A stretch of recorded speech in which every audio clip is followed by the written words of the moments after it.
Bonjour et bienvenue sur cette 80e bulle de sagesse où je voudrais vous parler de science et de conscience.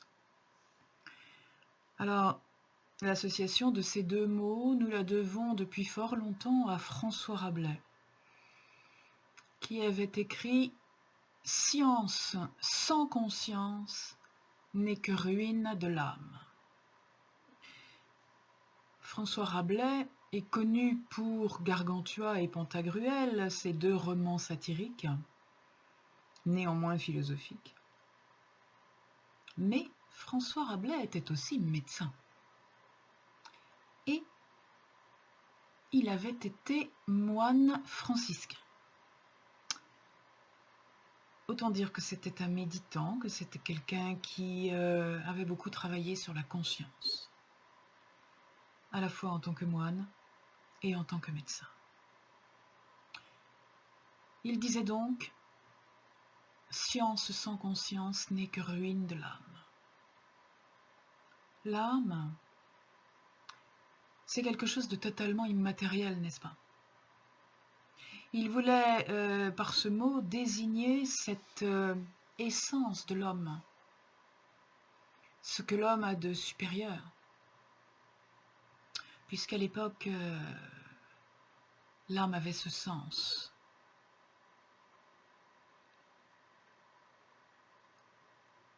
Et la ruine de l'âme, c'est l'oubli de l'humanité. C'est l'oubli de ce que l'homme a d'humain.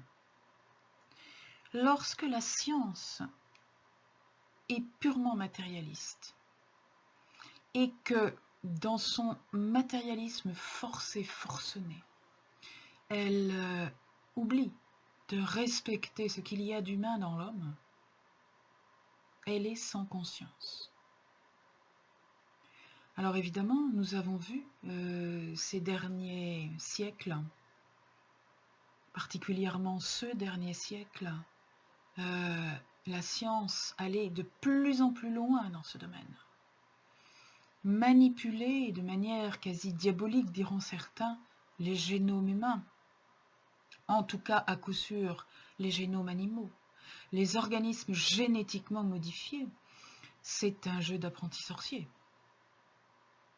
C'est la façon qu'ont les humains, sous couvert de la toute-puissante science, de déclarer qu'ils sont plus forts, plus puissants, plus intelligents, plus compétents que la nature. Et il arrive un moment, et peut-être est-ce que nous sommes arrivés au commencement de cette ère-là, il arrive un moment où l'invention se retourne contre son inventeur. Il arrive un moment où ce que l'être humain a bidouillé, transformé, dans la mesure où c'est du vivant, on ne sait pas quelle réaction peut avoir le vivant. On n'est pas dans le secret du vivant, contrairement à ce que pensent les scientifiques.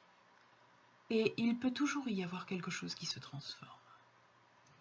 Alors on en a vécu l'expérience avec un certain nombre de virus, à commencer par le fameux coronavirus qui agite un petit peu l'humanité de tous ces frissons, et les scientifiques, dans leur grande vanité et dans leur grande prétention, disent que ce n'est qu'une question de temps.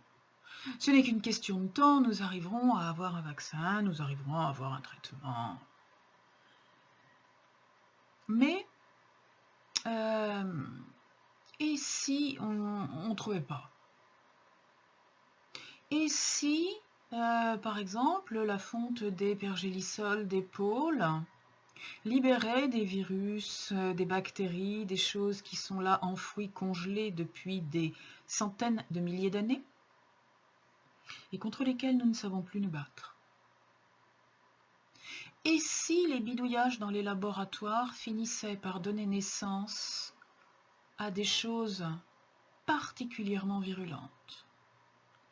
De la même manière que, par exemple, nous avons vaincu, nous l'humanité, nous avons vaincu presque la tuberculose avec le BCG. Et puis, la tuberculose, très résiliente, a développé des formes plus fortes que les moyens de lutte que nous avions contre elle. Un certain nombre de maladies ont été quasiment enterrées, puis repointent le bout de leur nez parce que les maladies, c'est du vivant. Les microbes, les virus, les bactéries, c'est du vivant. Et le vivant, eh ben, il est comme l'être humain. Il se bat pour vivre. Et il se bat pour survivre. Et d'une certaine manière, ça ressemble un petit peu à la lutte du pot de terre contre le pot de fer. L'homme se croit puissant et imbattable. Mais science sans conscience, ça veut dire je ne sais pas jusqu'où je peux aller trop loin. La conscience, c'est la forme d'intelligence. C'est ce qui permet d'accéder à la forme d'intelligence grâce à laquelle on va s'arrêter à temps. Grâce à laquelle on va revenir en arrière. Parce que si on continue à aller en avant, on va tomber dans le précipice. Il faut savoir s'arrêter par moments. Il faut savoir déclarer qu'on n'est pas les plus forts. Déclarer qu'on est toujours les plus forts, c'est de la prétention. Et la prétention pourrait bien, la prétention des scientifiques, pourrait bien conduire toute l'humanité dans le mur. La pandémie de la Covid-19 résonne un peu comme un signal d'alerte. Non, vous ne pouvez pas faire n'importe quoi. Vous n'êtes pas toujours gagnant. Les problèmes climatiques, conséquences de l'hyperpollution et de l'hyperconsommation et de l'hyper-irrespect humain, sont un signal d'alarme.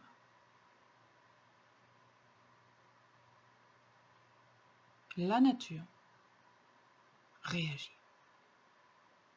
La nature s'adapte. La nature se transforme. Nous modifions le climat avec nos bêtises. La nature va nous mettre des canicules à plus de 40 degrés. On prévoit 50 degrés d'ici la fin du siècle en France. Les pôles fondent, mais les vortex glaciaires au-dessus bougent. Et on va avoir des moins 25, moins 30 dans des régions où d'habitude on avait moins 5.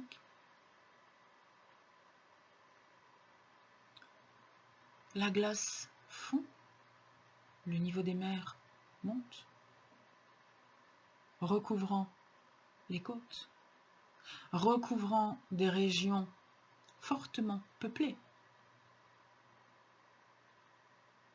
obligeant les hommes à migrer vers l'intérieur. Les endroits très chauds, secs, vont s'étendre, devenir de plus en plus secs, arides. Les hommes ne pourront plus y vivre et les animaux non plus. Les plantes non plus. Les plantes et les arbres qui aident tellement à réguler ce climat. Et en ce qui concerne les plantes, elles vont mourir. En ce qui concerne les animaux et les hommes, soit ils vont mourir sur place, soit ils vont se déplacer. Et il va venir un moment où tout le monde va se retrouver au même endroit. Il va venir un moment où tout le monde va se retrouver dans un mouchoir de poche, à pleurer pour 1 m² de terrain, pour pouvoir se loger, pour pouvoir se nourrir. Merci, la science. Merci, l'industrie.